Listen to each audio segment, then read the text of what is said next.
Ya, kita kembali lagi di rumah Mama Dede. Mah, istighfar dan taubat, Mah. Ya. Sambung sama pertanyaan yang tadi, Pak, boleh sekali nih, Mah, ya. Rasul sendiri beristighfar dalam sehari semalam minimal 70 sampai 100 kali. Padahal kita tahu beliau orang yang maksum, yang dijamin oleh Allah masuk surga. Kita yang tidak ada jaminan masuk surga, saya tanya Anda, jawab dengan jujur. Berapa kalikah Anda beristighfar tiap hari? Cius nih. Mudah-mudahan yang selama ini belum banyak istighfar, banyak istighfar. Orang yang bertaubat kepada Allah dengan dosa yang pernah dia lakukan, dia sangat dicintai oleh Allah. Anda lihat Al-Baqarah 222. Innallaha yuhibbut tawabina wa yuhibbul mutatahhirin. Allah sangat mencintai orang yang bertaubat. Allah sangat menyukai orang yang suci, yang bersih. Makanya kalau kita punya dosa, buru-buru bertaubat.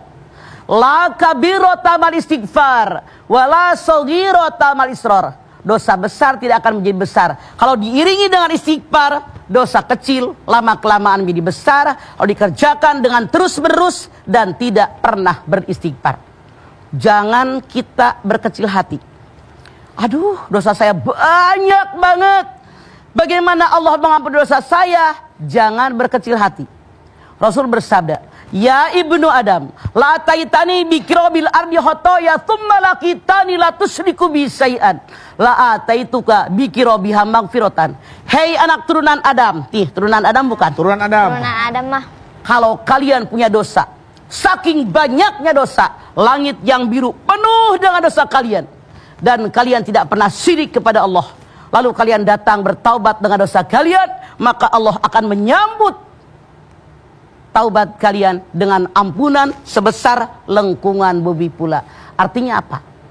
Sebesar apapun dosa kita, kalau kita bertaubat dengan taubatan nasuha, dosa kita diampuni oleh Allah. Amin. Anda silakan lihat At-Tahrim ayat 8. Ya ayyuhalladzina amanu tubu ilallahi taubatan nasuha asa rabbukum ayyukaffiru ankum sayyi'atikum wa yudkhilakum jannatin tajri min tahtihal anhar.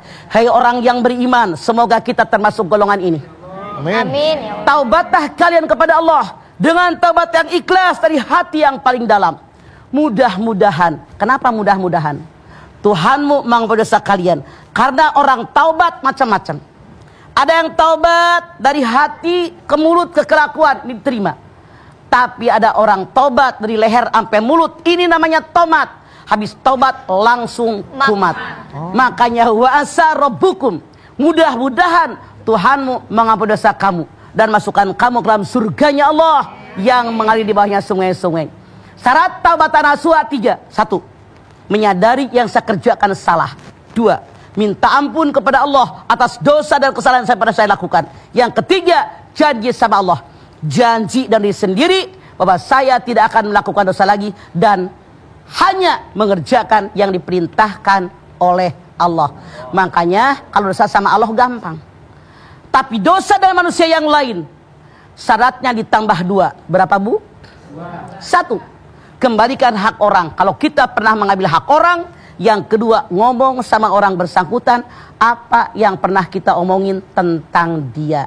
Makanya yuk sekarang sebelum datangnya kematian kita bertaubat. Karena kalau kita taubatnya kayak Fir'aun, udah datang naza sakaratul maut, taubat kita tidak akan diterima. Rasul bersabda, innallaha la yaqbalut taubatal abdi malam yugorgir. Allah tidak akan mengampuni dosa seorang hamba kecuali sebelum gorgoroh. Artinya kalau gorgoroh sudah sakaratul maut, dia bertaubat tidak akan diterima oleh Allah karena tidak ada kesempatan memperbaiki dosa yang pernah dia lakukan. Yuk, sebelum kita gorgoroh, sebelum naza, sebelum sakaratul maut, banyak-banyak bertaubat, banyak-banyak beristighfar dari hati yang paling dalam dengan taubatan nasuha. Semoga taubat kita diterima oleh Allah Subhanahu wa taala. Amin. Ya Rabbal alamin. Begitu, Du.